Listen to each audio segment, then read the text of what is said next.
I was born in Brighton, and my first residence was in Cambridge for a short time. And then my grandfather's brother, our uncle, had a home in East Boston. And so we moved to East Boston. And that was probably in 1923. And we lived there until I was 22. And the funny part of that is we still would have been living there, but they took our home as part of the Sumner Tunnel at that time. That was when it was built. And we moved to Chelsea Street, and then Bennington Street. And then from Bennington Street, my dad bought this house 76 years ago. 1944, you're right. I met my husband in Boston. I loved bowling. Really? And I don't know if you remember the European restaurant. Yes, on Hanover Street. The bowling alley was beneath the restaurant. No kidding. And every Saturday, my cousins and I were bowling, 3 strings for a quarter. The day that my husband was there bowling with the waiters from the European, I bowled 119, one time only. So were you doing that to impress him? He had been watching. I had no idea. If I had known he was watching, I would have bowled 0. Oh! So your husband was a waiter at the European? No, he was their friend. I see. And they were bowling. They bowled there every Saturday, but we never paid any attention to them. He came over and said I was a good bowler, and he asked me out on the following Saturday. And I said, okay, but I never showed up. You stood him up? Are you kidding me? So, no, definitely. I got cold feet, and I decided that I wasn't going to go.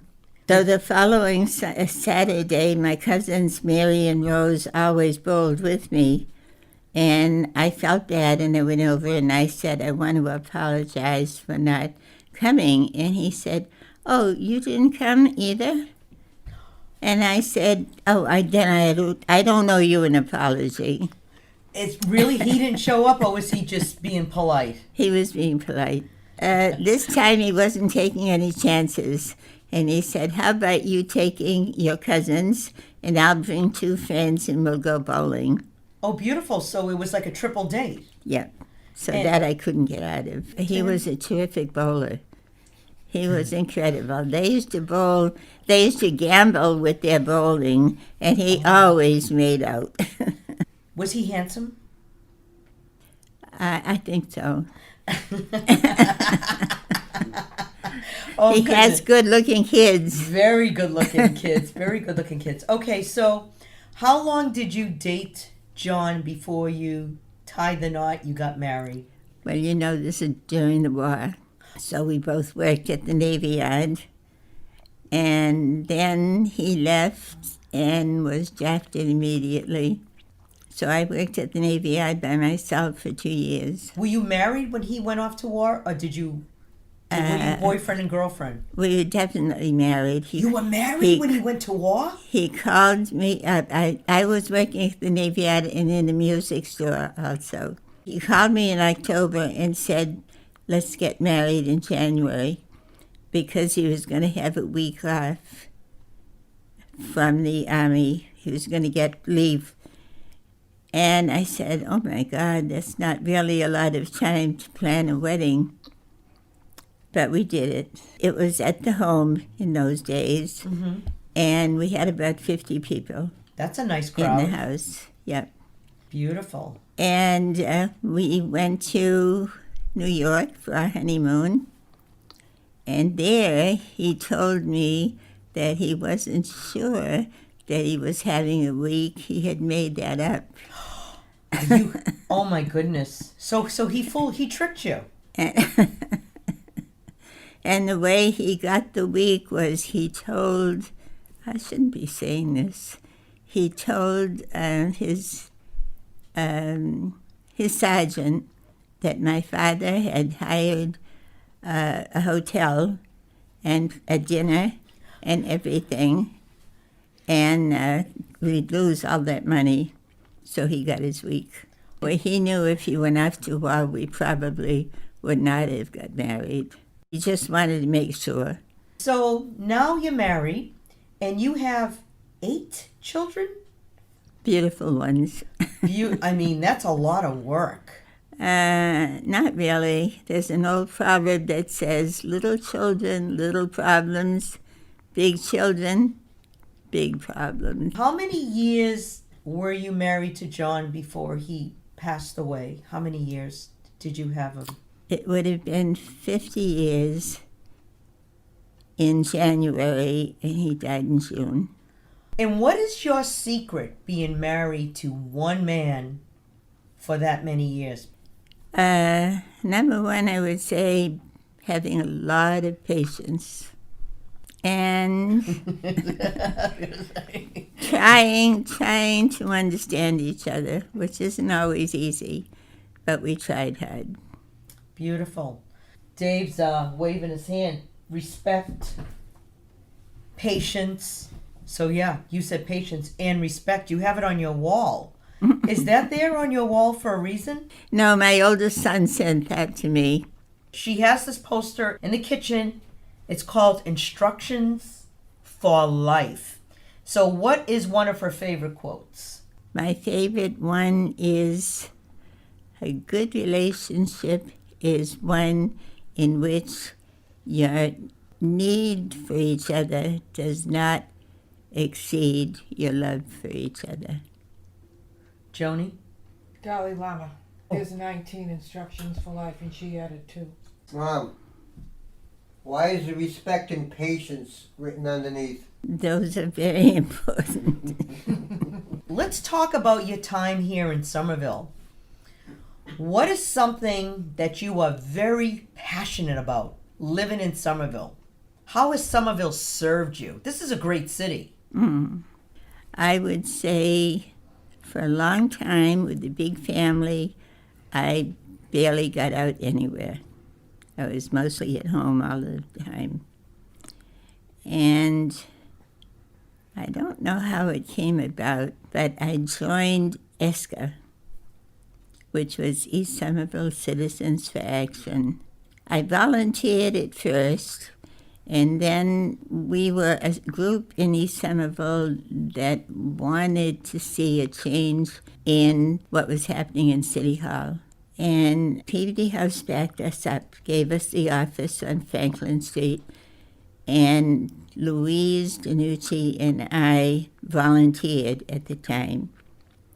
And we would meet once a month and decide that we had to change the government in Somerville. And did you do that? And we did that. Really? Tell me some of the changes that you made. We did that. Number one, we never received any government funding because the old administration refused to open the books. So we needed a new mayor. It was a long time ago. And Ralph was running. I don't know if you remember Lester Ralph. I do remember Lester Do you Ralph. remember I him? do. Okay. We fought really hard to get him elected as mayor. And then we began receiving federal funds. And not only that, we received funds for a council on aging. Louise DiNucci took that. We became Vistas. Vista is a volunteer in service to America. That was under the Kennedys. Ask not what your country can do for you, but what you can do for your country. And now the stipend that we were paid was $50 a month. And Louise was in charge of the elderly program on Cross Street. And I was in charge of tutorial programs, opening the schools up in the evening.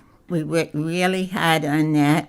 I don't know, you must remember Paul Duhamel. I was working in the office late one night on Franklin Street. But anyway, he came in and he said, I'm Paul Duhamel and I'm with the church and I have some money to do some community organizing, and I hear that Somerville is a pretty great city for that.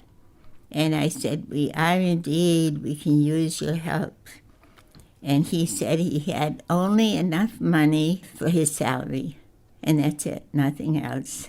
But I said, we welcome you. And he is the one that began the Somerville Corporation. One of the biggest is building right now condos all over the city. They had a hard time getting enough people, and it's an organization that was strictly Somerville citizens working for change. He had an office, I think, across the street from City Hall in the Garrett, and they are now a multi-million-dollar agency. My accepting him, and he had an office on Bow Street, in the church on Bow Street. Okay. I don't know if that church is still there now, but that's where we used to meet. He passed away in his 40s, a young man. My goodness. But they've continued the program. Danny LeBlanc, is that his name? He's the one that's in charge now. And it's called the Somerville Corporation? Corporation. The only thing I don't like now is they're building all these condos, too many condos. So Louise was in charge in that, and I was in charge of tutorial programs in the school. What did that involve when you say tutorial programs? Helping the kids after school. And what I did was I had the seniors in the school working with the little ones. And it was a hard time trying to get the school open. Teachers were not very receptive for having anyone in their classroom after school. No, they didn't have to stay longer, but they didn't want anything upset in their class. And we made very sure that nothing happened. I was able to get some students from the colleges to come in and work with the kids also. Fantastic. Which was really great. So you made some great changes in the school system, in the city. We have a lot to thank you for. It just takes one person to make a change. Yeah, right. We had some wonderful people working together. So you didn't have a full-time job, but you definitely had a full-time position with your family. You sound like you were very, very busy helping the city out to get the city on course. I enjoyed it. And then one day, Joseph Gentili. Oh my God, I loved him. You know him. He was one of my mentors. When I was in the Explorers, he was in charge, so he died very young. He was incredible. Yeah. He opened so many doors for the kids. He did. In fact, David and my son Bob became Eagle Scouts. Oh, because of Joe. And your brother. Yes. And because of that, I decided that I wanted to give back something to the city. And Joe begged me to take the Cub Scout program. And how many years were you with the Cub Scouts? So, how many years? 10? That long? At least. We had 10 dens with 10 boys each, 10 leaders, mothers. My husband became the scoutmaster. I did not know that. And I did all the work. Of course, the women usually do. But it was fun. The kids were wonderful, and at that time we had them because the mothers didn't have to work the way they did later on. Right. The kids met in the mothers' homes, and But it was she was never a den mother. She organized all the other den mothers and kept it going, but she was never a den mother. Isn't that interesting? It was a wonderful time. So you've done a lot in Somerville. And now you are 97 years old. You have 8 children, and how many grandchildren do you have? 4 beautiful granddaughters. Beautiful. Do you have great-grandchildren or no? No. Okay. And what is your biggest takeaway? Your biggest, you could say, I'm so happy I lived in Somerville because... Because it's a great city, for one. There was a lot of community involvement. We were able to get a mayor in. In fact, I wrote up the proposal for the first American city, that award that we got. The All-American Award, we received it 3 times. The first one I wrote. I had no idea. Do you remember Carla Johnston? Was in charge of the Department of Urban Renewal, and I worked for her. It was my first real job. How long were you there? 2 years, maybe. 2 years. Okay. It was wonderful. You're quite the mover and shaker. You're not just a housewife, I was for a long time. but for someone who was a housewife, you got politically involved and changed the city. Is it because of you that we won the first All-America Award in this city? Was it Well, what you wrote? It was because of what I wrote, but what I wrote about was a senior center, a clinic that some of our people connected with ESCA fought to have a clinic because it was very difficult to get to Somerville Hospital, and Head Start. Yeah. All of these programs came into the city. She brought in Vista Volunteers to the city also. Oh, I forgot about that. Tell me about the Vista Volunteers that you brought into the city. Louise with the elderly, we volunteered. And then we heard about this program, so we went to Boston to the Custom House. At that time, that was the tallest building in the city, I remember that. the Custom House. Right. I know. Can you imagine? And we signed up. It was $50 a month. And Louise worked with the elderly, and I worked with all these other programs. And at the end of the year, I was promoted to Vista Leader. I could have 6 people that would be paid a stipend also, and I could place them in any of the places that I thought needed help. So Louise went into a small storefront on Broadway with her first elderly program. And I worked on the tutorial program, and I gave Paul Duhamel 2 Vistas and 2 Vistas for the Full Circle School. Okay. They were struggling, and the Council on Aging. So they were on for a year. I was on for 2 years as a leader, and I loved it. Now, were you involved with St. Benedict's Parish at all? Not really, just Okay. going to Mass on Sunday. Sure. Okay. Lois and Jeremy, Who is Lois and Jeremy?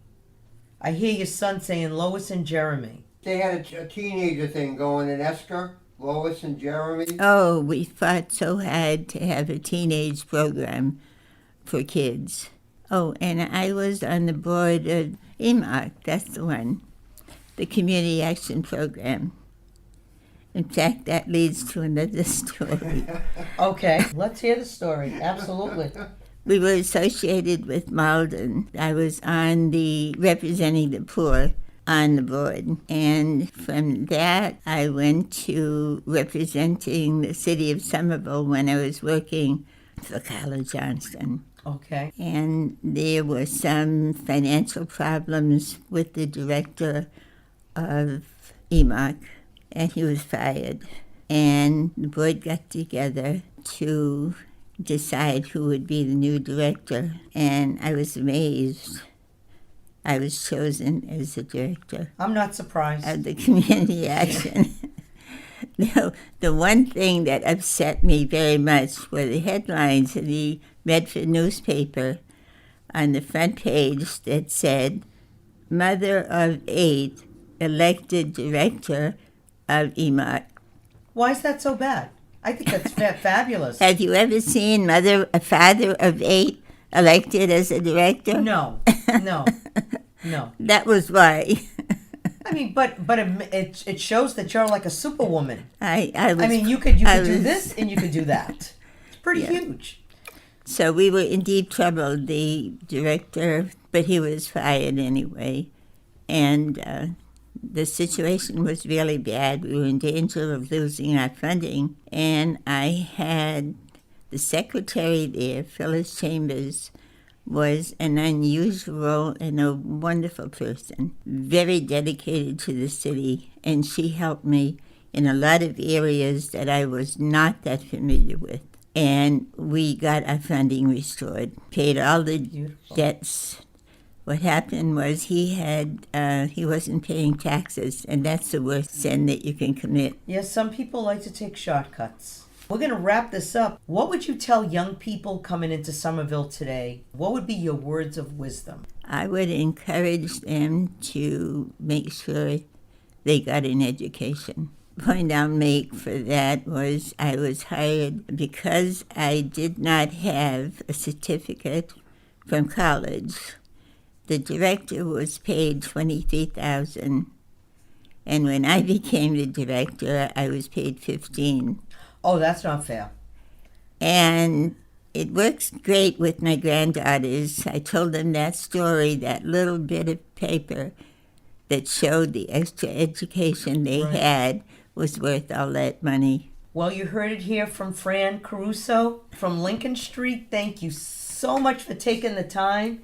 You are pretty amazing, and get an education and have 8 kids if you want, but make sure you have a husband because it really helps. Thank you, Fran. You are such Thank you, so beautiful. Joanne. Thank you so much. Thank you. Today I'm here with Fran Caruso, 97 years old. We just did an interview. So, Fran, what is the one phrase in this whole world that you would love to hear today? What would you love to hear today? To hear that all 8 of my children love me. That all 8 of your children love you. Well, I know they love you. What's there not to love? This is Fran. She is a love bag. Love this woman. And I don't mean a bag. I mean everything about her. She is a container of love. Thank you, Fran. Thank you. You're beautiful.